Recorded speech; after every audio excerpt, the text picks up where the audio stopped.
इस बिल जो कि अब कानून की शक्ल ले चुका है, इसका विरोध हमने पहले भी किया था जब संसद में अगस्त में ये बिल लाने का प्रयास किया जा रहा था। और ये हमारे मुस्लिम समुदाय को टारगेट कर करके जो देश को बांटने का एक प्रयास है, गैर संवैधानिक है। हम इसकी मुखालफत में हैं और हमने इसके लिए संसद में भी मजबूती से आवाज उठाई है। हमने, हमारी पार्टी ने, हमारे नेता माननीय अखिलेश यादव जी ने, और सड़क पे भी हमने इसके लिए जनता मंदिर पर धरना प्रदर्शन किया था।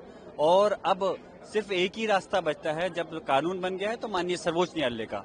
अब हम वहां गए हैं इस उम्मीद के साथ में कि हमें इंशाल्लाह वहां से इंसाफ मिलेगा। बीजेपी का कहना है कि विपक्ष के पास कोई मुद्दा नहीं, इसलिए सुप्रीम कोर्ट तक जा रहा है। अब वो उनके कहने से ही सब कुछ सच थोड़ी हो जाता है। अगर वो गलत करेंगे तो हमारा जो रास्ता बचता है, माननीय सर्वोच्च न्यायालय, न्यायपालिका पे हम लोग विश्वास करते हैं, संविधान पे यकीन रखते हैं, तो इसलिए यकीनन हमने उनका सहारा लिया है।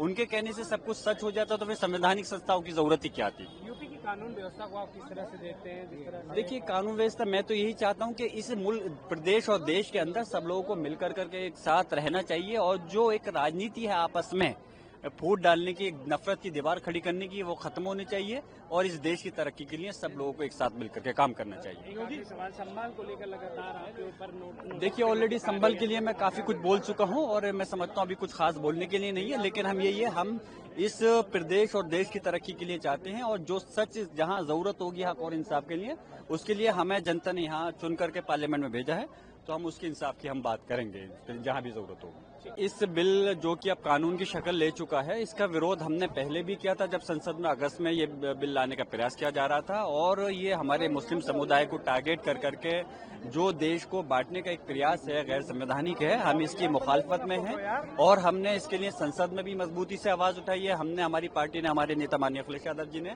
और सड़क पे भी हमने इसके लिए जनता मंदिर पर धरना प्रदर्शन किया था। और अब सिर्फ एक ही रास्ता बचता है, जब कानून बन गया है तो माननीय सर्वोच्च न्यायालय का। अब हम वहां गए हैं इस उम्मीद के साथ में कि हमें इंशाल्लाह वहां से इंसाफ मिलेगा। बीजेपी का कहना है कि विपक्ष के पास कोई मुद्दा नहीं, इसलिए सुप्रीम कोर्ट तक जा रहा है। अब वो उनके कहने से ही सब कुछ सच थोड़ी हो जाता है। अगर वो गलत करेंगे तो हमारा जो रास्ता बचता है, माननीय सर्वोच्च न्यायालय, न्यायपालिका पे हम लोग विश्वास करते हैं, संविधान पे यकीन रखते हैं, तो इसलिए यकीनन हमने उनका सहारा लिया है।